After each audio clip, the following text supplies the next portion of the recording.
Ini memakai nama Koalisi Indonesia Maju, sudah izin Pak Jokowi dulu apa belum? Atau memang sengaja nih untuk mencari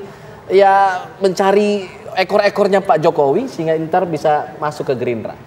Saya nggak tahu apakah itu nama usulan dari Pak Jokowi atau bukan, ya karena memang diksinya itu juga mirip sekali ya dengan visi Pak Jokowi kan di 2019 ya, Indonesia Maju, berdaulat, mandiri, berdasarkan gotong royong dan seterusnya. Tapi sama seperti senior saya Pak Pandana Baban, saya sangat sepakat yang paling penting itu spiritnya. Kita ada lihat spirit kesamaan frekuensi dari elit-elit bangsa ini ya. Kemarin beliau-beliau yang berkumpul di acara ulang tahun Partai Amanat Nasional, semangatnya sama dengan semangat Pak Jokowi, mungkin juga semangat rekan-rekan kami PDI Perjuangan, bahwa kami ingin Indonesia ini lebih maju, ya, menjadi negara besar, berdaulat, yang rakyatnya adil dan sejahtera. Jadi semangatnya itu yang sama. Jadi lebih dari tagline, ya yang paling penting itu memang substansi, ya. Bagaimana tokoh-tokoh itu bersepakat bahwa semua capaian, semua prestasi legacy yang ada dicapai di zaman pemerintahan Pak Jokowi ini akan kita terus lanjutkan. Kami 100% keberlanjutan. Kami tidak mix keberlanjutan dengan sorry. Kami tidak mix keberlanjutan dengan perubahan yang ekstrim. Seperti misalnya ada yang usulkan duet Ganjar Anies, ya kami enggak. Kami kalau keberlanjutan ya kami 100% keberlanjutan. Tapi ingin mengatakan demikian tidak? Karena kan sebenarnya bahasa itu juga ada simbol di sana ya, ada makna konotatif, ada makna denotatif. Nah, secara konotatifnya ingin menyatakan begini tidak kepada publik bahwa Prabowo Subianto sudah mendapatkan dukungan politik yang kuat dari Pak Joko Widodo. Ini kalau bahasa politik, secara teori politik itu kan bagaimana kita mengajak orang. Itu kan bahasa itu kan tagline itu adalah kalimat singkat yang ditujukan untuk mengedukasi sekaligus menggerakkan orang, mengajak orang.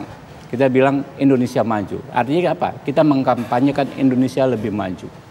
Kita mengajak masyarakat, mengendorse masyarakat untuk ikut dalam jalan pikiran yang sama bahwa negara ini harus lebih maju, kurang lebih begitu. Tapi itu kan tagline kabinet Pak Joko Widodo saat ini. Oh iya, jadi kesannya tidak ada kreasi baru nih dari koalisinya Pak Prabowo. Justru itulah komitmen kami, melanjutkan yang ada sekarang. Kami nggak akan mix dengan perubahan yang ekstrim gitu loh. Sudah on the track, secara garis besar pemerintahan Pak Jokowi sudah sangat-sangat on the track, sehingga kami berkomitmen melanjutkan. Memang kami nggak akan merubah gitu. Bang, tapi ini cukup menarik ya. Kadang kan kalau orang dalam bahasa sederhananya beginilah, ketika satu orang membuka toko yang sama, itu mereka nggak akan rela jika nama tokonya juga digunakan oleh toko yang lain begitu.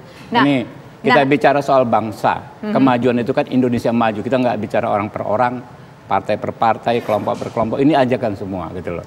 Ya, kita ingin Indonesia maju. Ini artinya Indonesia, bukan koalisi partai-partai yang maju, misalnya 5 partai maju, bukan. Ini koalisi Indonesia maju. Kita bicara kebangsaan. Oke, saya ingin ke Pak Aceh kalau gitu. Kang Aceh, apa yang bisa Anda baca dari penamaan koalisi yang menyerupai nama kabinet Pak Joko Widodo saat ini?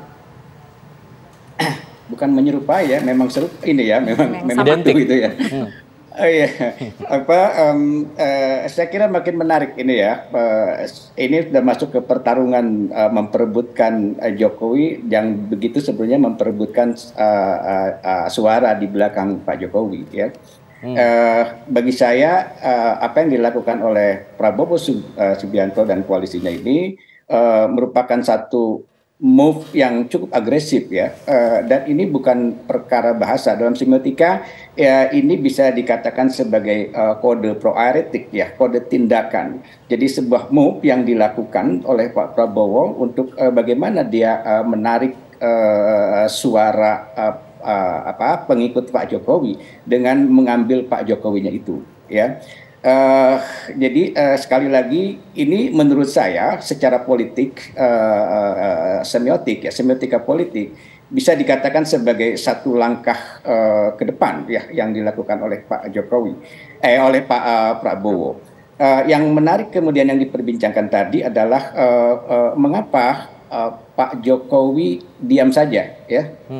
Nah, tadi Om Pu mengatakan bahwa sebelum ini menjadi nama kabinet, ini adalah nama koalisi Pak Jokowi dengan PDI dengan Ma'ruf Amin, ya. Nah, tapi setelah menjadi nama kabinet, maka dia sebetulnya menjadi identitas pemerintah yang menyangkut keseluruhannya. Oleh sebab itu sebetulnya kalau Pak Jokowi netral misalnya, atau kalau Pak Jokowi tidak berpihak, maka seharusnya beliau harus sudah menegur, gitu ya. Jadi nama itu tidak boleh dibawa, ya kan, ke dalam pertarungan politik, karena dia sudah menjadi identitas kabinet. Dia sudah menjadi identitas negara kalau begitu, ya. Nah, tapi persoalannya kemudian kenapa Pak Jokowi diam saja, ya, atau belum, gitu ya. Kita tahu dulu ketika atau tempo hari ketika foto Pak Jokowi ditempatkan bareng-bareng dengan Pak Prabowo juga dengan Pak Ganjar, ya, kemudian Pak Jokowi mengatakan itu kok fotonya ditempelkan di ini, ya, kemudian menegur itu. Apakah ini juga Pak Jokowi akan menegur? Kita tunggu saja, ya. Tapi saya melihat kecenderungan bahwa ini Pak Jokowi memberikan ruang yang terbuka kepada Pak Prabowo untuk terus-menerus masuk merangsak, ya, ke dalam lingkaran pertarungan dengan PDIP ini, ya. Saya melihat seperti itu, ya. Nah, tetapi di sisi lain sebetulnya pembiaran ini juga menunjukkan Pak Jokowi, ya, kalau misalnya beliau berusaha netral, sebetulnya berada pada posisi yang terjepit juga sebetulnya, ya. Kita bisa membacanya dari situ juga. Baik. Karena bagaimanapun Pak Jokowi punya sejarah dengan PDIP, ya, tapi dengan Pak Prabowo dia juga punya kedekatan di dalam pemerintahan dan Pak Prabowo punya move, gitu, ya. Begitu Bang Alfat. Oke, baik. Sekarang kita ingin ke Bung Panda. Bung Panda, kalau dari apa yang disampaikan oleh Kang Acep tadi bahwa tampaknya Pak Jokowi ini memberikan peluang, memberikan ruang kepada Prabowo Subianto supaya memang tampaknya beliau terlihat mendukung yang bersangkutan. Gimana, Bung Panda? Saya pikir terus terang aja kami sangat diuntungkan.